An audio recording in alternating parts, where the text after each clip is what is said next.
নমস্কার, আমি ডক্টর প্রতিসত্য খান চলে এসেছি সহজ শেয়ার বাজারের আরেকটি নতুন এপিসোড নিয়ে। প্রিয় বন্ধুরা, আশা করি সবাই ভালো আছেন এবং সুস্থ আছেন। বিগত কাল যখন ভারতীয় শেয়ার বাজারে দারুণ দুর্বলতা এলো, তখন কোন কারণটা যে ভারতীয় শেয়ার বাজারের পতনের মূলে ছিল সেটা তৎক্ষণাৎ বোঝা সম্ভবপর হচ্ছিল না। বিগতকাল রাতে এফআইআই ডেটা পাওয়া অবধি একটা সন্দেহ মনে ছিল যে হয়তো বা এফআইআইসরা বিপুল পরিমাণে বিক্রি করে চলে যাচ্ছেন কালকের, এবং বাস্তবিক ক্ষেত্রেই তাই ঘটেছে। প্রায় 7,300 কোটি টাকার ওপর শেয়ার তারা বিক্রি করে দিয়েছেন।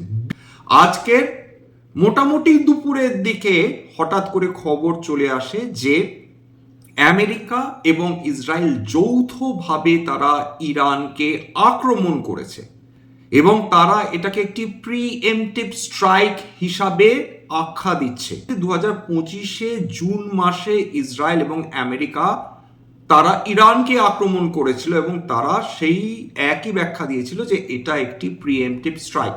ইসরায়েল এবং আমেরিকা তারা যে ইরানের ওপর এই আক্রমণটা চালালো, এর আগে কিন্তু একটা ডিকয় তারা অ্যাডপ্ট করেছে বলে আপাতত বিশেষজ্ঞদের মনে হচ্ছে। যুদ্ধক্ষেত্রে ডিকয় মানে কি? যারা শত্রুপক্ষ তাদেরকে বিভ্রান্ত করে রাখা। মহাভারত এর ক্ষেত্রে সংসপ্তক বলে একদল সৈনিক তারা অগ্নির সামনে প্রতিজ্ঞা করেছিলেন যে পাণ্ডব পক্ষের যে বীর যোদ্ধারা রয়েছেন তাদের অন্তত একজনকে তারা সেই দিন তারা হত্যা করবেন। যদি হত্যা না করতে পারেন তার বদলে তারা মৃত্যুবরণ করবেন, কিন্তু যুদ্ধক্ষেত্র ত্যাগ করবেন না।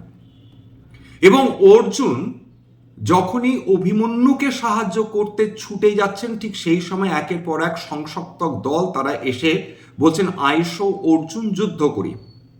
এবং এইটা ছিল এক ধরনের ডিকয়, অর্থাৎ অভিমন্যুকে হত্যার পরিকল্পনা, অর্জুনকে অন্যদিকে তাকে ব্যস্ত রাখা। আফগানিস্তানে যে পাকিস্তান এই বিগত কয়েকদিন ধরে এয়ার স্ট্রাইকস করে চলেছে, এখন বিশেষজ্ঞরা মনে করছেন এইটা হয়তো বা সেই ধরনের ডিকয় তৈরি করা। এটাও সম্ভবপর যে পাকিস্তানের সঙ্গে আমেরিকার অলরেডি একটা চুক্তি হয়ে গেছে, যার ফলে পাকিস্তানি সাহস পেয়েছে আফগানিস্তান আক্রমণ করা, এবং তার ফলে বিশ্বের নজর যখন পাকিস্তান আফগানিস্তানের দ্বন্দ্বের দিকে চলে গেছে, তখন মানুষের মনে হয়েছিল হয়তো বা আমেরিকা এই মুহূর্তে বা ইসরায়েল এই মুহূর্তে তারা ইরান আক্রমণ করবে না। মনোযোগ ঘোরাবার জন্যেই কিন্তু পাকিস্তানের আফগানিস্তানকে আক্রমণ করানো হয়েছে। এবং আরেকটা উদ্দেশ্য তো রয়েছেই যে আফগানিস্তানের বাগরাম যে এয়ারপোর্ট রয়েছে, যেটা স্ট্র্যাটেজিক্যালি অত্যন্ত ভাইটাল বিশেষ করে আমেরিকার জন্য, সেখান থেকে তারা চীনের ওপর নজরদারি চালাতে পারে বা ইরানের ওপর নজরদারি চালাতে পারে। ডোনাল্ড ট্রাম্প আগেই ঘোষণা করেছিলেন যে এয়ারপোর্টটি তার চাই। এটা খুবই সম্ভবপর যে ইরানের পর আফগানিস্তানের দিকে যদি পুনরায় আমেরিকা নজর ঘোরায়, সেটাতেও কিন্তু অবাক হবার মতন কিছু থাকবে না।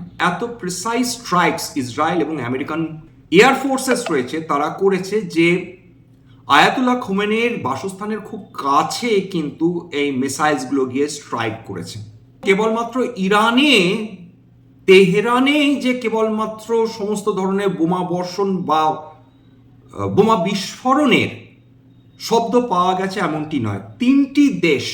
তিনটি দেশ বিশেষত সেখানেও বিস্ফোরণের খবর পাওয়া গিয়েছে।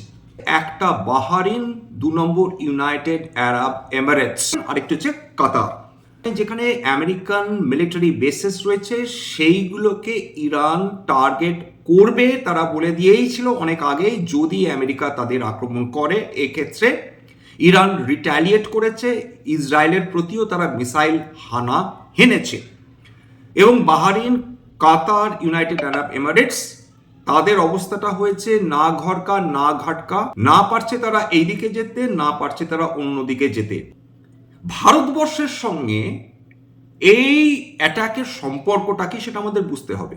বারবার বলেছি, দেখুন যে স্ট্রেট অফ হরমুজ অর্থাৎ সমুদ্র ঢুকে গিয়েছে মধ্যপ্রাচ্যের মধ্যে, এবং যে দেশগুলোর মধ্যে এই স্ট্রেট অফ হরমুজ ছুঁয়ে গিয়েছে। তার মধ্যে ইরান রয়েছে, তার মধ্যে ইরাক রয়েছে, তার মধ্যে বাহরেন, কাতার, ওমান সমস্ত দেশগুলো রয়েছে এবং এই স্ট্রেট অফ হরমুজ দিয়ে বিশ্বের মোট যে প্রয়োজনীয় জ্বালানি তেল যেটা ব্যবহার করা হয় তার 25% এই স্ট্রেট অফ হরমুজ দিয়ে এক্সপোর্ট করা হয়। ভারতবর্ষ তারা তাদের এই মধ্যপ্রাচ্য থেকে তেলের আমদানি বিপুলভাবে বাড়িয়ে দিয়েছিল। কিরকম? একদিকে তারা রাশিয়ান তেল কেনা তারা কমিয়ে দিয়েছে। একসময় রাশিয়ার কাছ থেকে তারা 1 million barrel per day BPD তারা তেল নিত, সেটা এখন 9 লক্ষ মোটামুটি 90,000 ব্যারেল পার ডেতে নেমে এসেছে। খুবই কম কমেছে, কিন্তু কমেছে রাশিয়ার কাছ থেকে তেল কেনা। আর অন্যদিকে মধ্যপ্রাচ্য থেকে যে আমাদের প্রয়োজনীয় তেলের 40% আমরা কিনতাম, সেটা বেড়ে দাঁড়িয়েছিল এই সম্প্রতিকালে 50%। অর্থাৎ ভারতবর্ষের প্রয়োজনীয় তেলের 50%ই সেটা ইম্পোর্ট হতো স্ট্রেট অফ হরমুজের মাধ্যমে। কারণ আমরা মূলত তেল কিনে থাকি ইরাক থেকে, কাতার, কুয়েত থেকে, এইগুলো থেকে আমাদের প্রাকৃতিক গ্যাসও আসে বা লিকুইফাইড ন্যাচারাল গ্যাস আছে। সৌদি আরব থেকে আমরা মূলত এই তেলটা আমদানি করে থাকি। এবং ইরান বলেছে আমরা ফ্রিজ করে দেবো স্ট্রেট অফ হরমুজ, আমরা জলের তলায় মাইন বসিয়ে দেবো, দেখি কোন দেশের অয়েল ট্যাঙ্কার এই 78 কিলোমিটার যে এই স্ট্রেট অফ হরমুজ রয়েছে সেখান দিয়ে কি হবে তারা তেল রপ্তানি করতে পারে।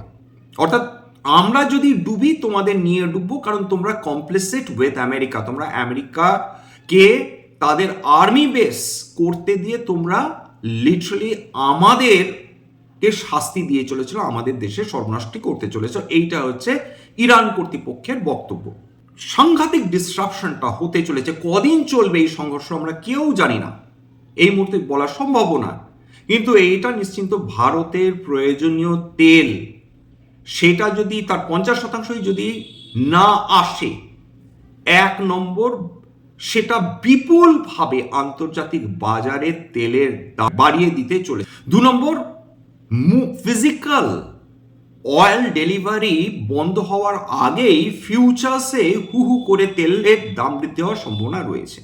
এর ফলে ডলারের স্ট্রেংথ বৃদ্ধি পেতে পারে টাকার তুলনায়, তার ফলে আমাদের পকেট থেকে টাকা বেরিয়ে যাবে বিভিন্ন আন্তর্জাতিক কোম্পানির তেল কেনার যে বিল সেটা চোকাবার জন্য। এবং 3 নম্বর, এই সাপ্লাই চেইন ডিসরাপশন হলে আমাদের প্রয়োজনীয় যে 50% তেল সেটা আমদানি কাদের কাছ থেকে করব? আমেরিকা মুখিয়ে রয়েছে ভারতবর্ষকে তেল বিক্রি করার জন্য, কিন্তু তারা একটি পয়সাও তারা ডিসকাউন্ট দিতে রাজি নয়। তারা বলছে আপনারা ভেনেজুয়েলার কাছ থেকে তেল কিনুন। কলম্বিয়াকে হুমকি দিয়ে রেখেছে তোমাদের দেখে নেবো। এখন কলম্বিয়ার কাছ থেকে যদি আমরা তেল আমদানি বৃদ্ধি করতে চাই, সেক্ষেত্রেও আমেরিকা যে বাদ সাধবে না তার গ্যারেন্টি কোথায়? এবং খুব সম্ভব তারা বাদ সাধবে। এবং রাশিয়ার কাছ থেকে সেক্ষেত্রে আমাদের পুনরায় তেল কেনা চালু করতে হবে বেশি পরিমাণে, তাতে আমেরিকার ভালো লাগুক চাই না লাগুক। আপাতত যা অবস্থা, যদি আমেরিকার কারণে ইরানে যদি এরকম আক্রমণ হয় এবং তার ফলে ভারতবর্ষের অর্থনৈতিকভাবে দারুণ ক্ষতি হয়, সেক্ষেত্রে আমাদের আর কোনো উপায় নেই। আফ্রিকান কিছু দেশ রয়েছে, অ্যাঙ্গোলা, নাইজেরিয়া, যাদের কাছ থেকে আগের দিনই আলোচনা করেছিলাম ভারত তেল কেনে, সেখান থেকে তেল আমদানি করা বৃদ্ধি করতে হবে। ভেনেজুয়েলার কাছ থেকে তেল কেনা বৃদ্ধি করতে হবে এবং বাধ্য হয়ে, যেটা আমেরিকা বাধ্য করবে আমাদের, আমেরিকার কাছ থেকে আমাদের তেল বেশি কিনতে হবে। অর্থাৎ একদিকে আমেরিকা সব দিক থেকে বেনিফিটেড হবে এবং সব দিক থেকে ক্ষতিগ্রস্ত হওয়ার সম্ভাবনা কিন্তু ভারতবর্ষেরই রয়েছে। এর আগে কয়েকটা এপিসোড আগে আলোচনা করেছিলাম যে এরকম যুদ্ধকালীন পরিস্থিতিতে বা আন্তর্জাতিক বাজারে ক্রুড অয়েলের দাম বৃদ্ধি পেয়ে সমস্ত অয়েল কোম্পানি তারা ক্ষতির মুখে পড়ে না।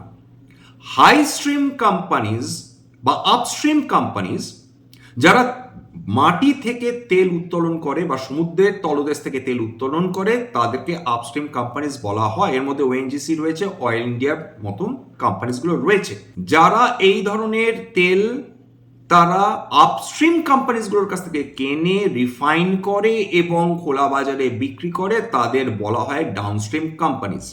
ক্ষতিগ্রস্ত হয় এই কোম্পানিগুলো, রিলায়েন্স ইন্ডাস্ট্রিজ, বিপিসিএল, এইচপিসিএল এর মতন কোম্পানি, যারা আন্তর্জাতিক বাজারে তেলের দাম বৃদ্ধি হলে তারা ক্ষতির মুখে পড়ার আশঙ্কায় থাকে। তার কারণ তাদেরকে অতিরিক্ত দাম দিয়ে সেক্ষেত্রে ক্রুড অয়েল কিনতে হয়। রিলায়েন্স আগেই ঘোষণা করে দিয়েছিল যে তারা রাশিয়ান তেল কেনা সম্পূর্ণভাবে বন্ধ করে দিয়েছে। রিলায়েন্সের ক্ষতি আরো বৃদ্ধি পেতে পারে বলে বিশেষজ্ঞরা আশঙ্কা করছেন যদি এটা বহুদিন ধরে এই যুদ্ধটা এক্সটেন্ড করে। এবং রেজিম চেঞ্জ যদি তর্কের খাতিরে ধরেই নিই যে আমেরিকা ইরানের রেজিম চেঞ্জ করতে সক্ষম হলো, খামেনিকে সরিয়ে দিতে সক্ষম হলো, সেক্ষেত্রে কি চোরাগুপ্তা আক্রমণ থাকবে না? যেভাবে হুতিরা সৌদি আরবকে আক্রমণ করে থাকে, ঠিক একইভাবে ইরানে যদি কারেন্ট রেজিম সরেও যায়, তার তো লয়ালিস্ট থাকবে আয়াতোল্লাহ খোমেনির। তারা কি ছেড়ে কথা বলবে? তারা কি বিভিন্ন অয়েল ট্যাঙ্কারকে ভবিষ্যতে আক্রমণ করবে না? প্রভূত সম্ভাবনা রয়েছে করবে। এটা তো গেল অয়েল মার্কেটিং কোম্পানিজের নেগেটিভ, যেটা সম্পূর্ণভাবে crude oil dependent air fuel, যেমন ইন্ডিকো বা স্পাইসজেট উদাহরণ হিসেবে কোনো রেকমেন্ডেশন নয়। যখনই আন্তর্জাতিক বাজারে ক্রুড অয়েলের দাম বৃদ্ধি হয়, যুদ্ধ ভাব সৃষ্টি হয়, তখন এভিয়েশন সেক্টর দারুণভাবে ক্ষতিগ্রস্ত হওয়ার সম্ভাবনা থাকে, খুব স্বাভাবিকভাবে। কারণ ফুয়েল কস্ট হচ্ছে one of the major cost যে কোনো এভিয়েশনের ক্ষেত্রে। সেক্ষেত্রে চড় করে যদি এভিয়েশন ফুয়েলের দাম বৃদ্ধি পেতে থাকে, সেক্ষেত্রে ক্ষতির মুখে পড়ার সম্ভাবনা তৈরি হয় এই এভিয়েশন সেক্টরের বিভিন্ন কোম্পানির ক্ষেত্রে। পেইন্টস এবং টায়ার, অবাক হবেন না দয়া করে, কারণ পেইন্টস তাদের কাঁচা মালই কিন্তু এই ক্রুড পেট্রোলিয়াম। আমরা যে পেইন্টসগুলো ব্যবহার করি সেটা কিন্তু মূলত অয়েল বেসড। বিপুল পরিমাণ তেলের প্রয়োজন হয় এই ধরনের পেন্টস বা বাড়ি রং করার এই পেন্টসগুলো তৈরি করার ক্ষেত্রে বা গাড়ি পেন্ট করার জন্য। যে টায়ারগুলো আমরা দেখি সেটা 2 চাকা 3 চাকা 4 চাকা বলুন, তারও একটা মূল ইনগ্রিডিয়েন্ট কিন্তু এই কাঁচা তেল। ফাস্ট মুভিং কনজিউমার গুডস এবং অটো, আপনারা জিজ্ঞাসা করবেন কেন? তার কারণ যখনই আন্তর্জাতিক বাজারে তেলের দাম বৃদ্ধি হয়, একটা লেভেলের পর সরকার বাধ্য হয় অয়েল কোম্পানিজগুলোকে যে আমাদের আর কিছু করার নেই, এবার তোমরা একটু তেলের দাম বাড়াও, নইলে অয়েল কোম্পানিজগুলোর যে ক্ষতি হয় সেটাকে সাবসিডি দিয়ে সরকারকেই পোষাতে হয়। এবার তেলের দাম যখনই বৃদ্ধি হবে, তার প্রথম এফেক্ট পড়বে লজিস্টিক্সের উপর, ট্রান্সপোর্টের উপর। বাস ভাড়া, ট্রেন ভাড়া, গাড়ি ভাড়া সমস্ত কিছু বৃদ্ধি। 2 নম্বর লজিস্টিক্স। আমরা বসে বাড়িতে চিপস খাচ্ছি, সেই চিপস হয়তো তৈরি হচ্ছে গুজরাটে, সেটা বহন করে এখানে নিয়ে আসার তো একটা খরচা রয়েছে, পেট্রোল বা ডিজেলের খরচা রয়েছে। সেই খরচা যদি বেড়ে যায়, তার সমস্ত প্রভাব সেটা চাল, ডাল, আটা, বিস্কিট, কেক, জুতো, জামা সমস্ত কিছুর ওপর পড়বে, কারণ এগুলো সমস্ত লজিস্টিক্সের মাধ্যমে বা পরিবহনের মাধ্যমে আমাদের কাছে আসে, আমরা সেই দাম দিয়ে সেই জিনিসপত্রগুলো কিনি। এবং ফাস্ট মুভিং কনজিউমার গুডস বলুন, তার দাম বৃদ্ধি হবে, কারণ এই ফাস্ট মুভিং কনজিউমার গুডস গুলো বহন করে নিয়ে আসা হচ্ছে লজিস্টিক্স কস্ট অ্যাড করে। লজিস্টিক্স কস্ট বৃদ্ধি পেলে ফাস্ট মুভিং কনজিউমার গুডস এর উপর চাপ বৃদ্ধি পাবে। হচ্ছে ইনফ্লেশনের ভয়। আমাদের দেশে মূল্যবৃদ্ধি বাড়ে কারণ আমরা বিদেশ থেকে 80% আমাদের প্রয়োজনীয় জ্বালানি তেল আমদানি করে থাকি। যদি তেলের দাম বাড়ে, তার ফলে জিনিসপত্রের দাম বৃদ্ধি পাবে তার সঙ্গে সঙ্গে, এবং তার জিনিসপত্রের দাম বৃদ্ধি পেলে খুব স্বাভাবিকভাবে ইনফ্লেশনারি কন্ডিশন তৈরি হবে। অর্থাৎ এটা ডিমান্ড সাইড ইনফ্লেশন না, এটা সাপ্লাই সাইড ইনফ্লেশন, এবং সেইটা মধ্যবিত্ত মানুষের উপর একটা নেতিবাচক প্রভাব ফেলবে বই কি। যদি ইনফ্লেশন বৃদ্ধি হয়, তখন রিজার্ভ ব্যাংক অফ ইন্ডিয়া তারা কি বসে থাকতে পারবে কম ইন্টারেস্ট রেট অ্যাটমসফিয়ার নিয়ে? উত্তর হচ্ছে না। রিজার্ভ ব্যাংক অফ ইন্ডিয়া তারা কিন্তু ইন্টারভিন করবে যদি দেখে যে হাতের নাগালের বাইরে চলে যাচ্ছে ইনফ্লেশন বা মূল্য বৃদ্ধি, তখন তারা ইন্টারেস্ট রেট তারা বৃদ্ধি করতে হয়তো এক প্রকার বাধ্য হবে। সেটা একটা টেনশনের ব্যাপার। সেরকম হলে, সেটা অবশ্য অনেক পরের ব্যাপার, সেরকম হলে সেটা বিভিন্ন ফিনান্সিয়াল সার্ভিস সেক্টরের ওপর সেটা নেগেটিভলি এফেক্ট করবে। অর্থাৎ রেট সেন্সিটিভ সেক্টরস, সেগুলোর উপর একটা নেগেটিভ প্রভাব পড়বে, বিশেষ করে ইনফ্লেশনের কন্ডিশন যদি হাতের বাইরে বেরিয়ে যায়। ডিফেন্স সেক্টর, সাধারণত যুদ্ধ বিগ্রহের পরিবেশ যদি বৃদ্ধি পায়, সেক্ষেত্রে ইউজুয়ালি ডিফেন্স সেক্টর র্যালি করে। সোমবারের ক্ষেত্রে কি আমরা সেরকম কোনো সম্ভাবনা দেখতে পারি? আমরা কেউ জানি না, কারণ ভারতের ডিফেন্স সেক্টর কিভাবে রিয়াক্ট করবে যদি ইরান, ইসরায়েল, আমেরিকা যুদ্ধ হয় বা আফগানিস্তান, পাকিস্তান যুদ্ধ হয়। কারণ এই কোনো দেশকেই ভারতবর্ষ তারা আর্ম সাপ্লাই করে না। মারাত্মক গ্যাপ ডাউন ওপেনিং হবে এমন সম্ভাবনা কম রয়েছে। কেন এরকম বলছি? তার কারণ যে কোনো জিওপলিটিক্যাল রিস্ক বা টেনশন, সেটা যদি সঙ্গে সঙ্গে হয়, তার একটা তাৎক্ষণিক প্রভাব পড়ে ভারতীয় শেয়ার বাজারের উপর বা যে কোনো শেয়ার বাজারের উপর। কিন্তু সেটা 48 ঘন্টা পর তার প্রভাবটা ইউজুয়ালি সেই ভীতিটা, সেই আশঙ্কা বা সেই আতঙ্কটা ততখানি থাকে না। মানুষ সেটাকে অ্যাকসেপ্ট করে নেয়, মার্কেট সেটাকে ফ্যাক্টর ইন করে না। নেগেটিভ একটা প্রভাব ডেফিনেটলি মার্কেটের ওপর থাকলেও থাকতে পারে, থাকবে এটা কিন্তু কেউ গ্যারান্টি নিয়ে বলতে পারে না। নেগেটিভ ডেফিনেটলি একটা ওপেনিং হওয়ার সম্ভাবনাটাই বেশি, এইটুকুনি বলা যেতে পারে। স্ট্যান্ডার্ড ডিসক্লোজার হচ্ছে যে কোম্পানিজগুলো নিয়ে আলোচনা করলাম, হতে পারে তার মধ্যে কয়েকটা কোম্পানিতে আমার বা আমার পরিবারের বিনিয়োগ থাকলেও থাকতে পারে। ভবিষ্যতে যদি নতুন করে কিনি বা বিক্রি করি, আগামী বিজ্ঞপ্তি দিয়ে কিনতে বা বিক্রি করতে পারবো না। যখনই এরকম করে যুদ্ধের মতন ব্যাপার, তখন কিন্তু কমোডিটি মার্কেট রিয়্যাক্ট করে। সোনা এবং রূপো সেগুলো সেফ হেজিং অ্যাসেট হিসাবে দেখেন ইনস্টিটিউশনস বা সাধারণ মানুষ। এটা কেবলমাত্র একটা এডুকেশন চ্যানেল বাঙালি বিনিয়োগকারীদের ইনভেস্টার অ্যাওয়ারনেস বৃদ্ধির জন্য। এখানে কোনো ধরনের কোনো শেয়ারের buy sell recommendation, suggestion, advice এমনকি ইনফ্লুয়েন্স করার প্রচেষ্টা নেই। আমার কথা শুনে যদি কোনো শেয়ার বাই সেল সিদ্ধান্ত নেন বা কোনো অ্যাসেটে বাই সেল সিদ্ধান্ত নেন, ক্ষতির মুখোমুখি হতে পারেন। সুতরাং সবসময় সেবি রেজিস্টার্ড ইনভেস্টমেন্ট অ্যাডভাইসারের পরামর্শ নেওয়ার চেষ্টা করবেন বা নিজের ডিউ ডিলিজেন্স করবেন, সেক্ষেত্রে আপনারা উপকৃত হলেও হতে পারেন। যদি এই ধরনের এপিসোড আপনাদের ভালো লাগে, প্লিজ একটা লাইক দেবেন, প্লিজ সাবস্ক্রাইব করবেন, এবং যদি সত্যি মনে হয় আমার বাঙালি ভাই বোনদের জীবনে একটুখানি ভ্যালু অ্যাড করতে পেরেছি, প্লিজ নিজের গ্রুপে শেয়ার করে দেওয়ার চেষ্টা করবেন, যাতে বহু বাঙালি বিনিয়োগকারীর কাছে এই ধরনের এপিসোড পৌঁছে যায়। আজকের জন্য নমস্কার।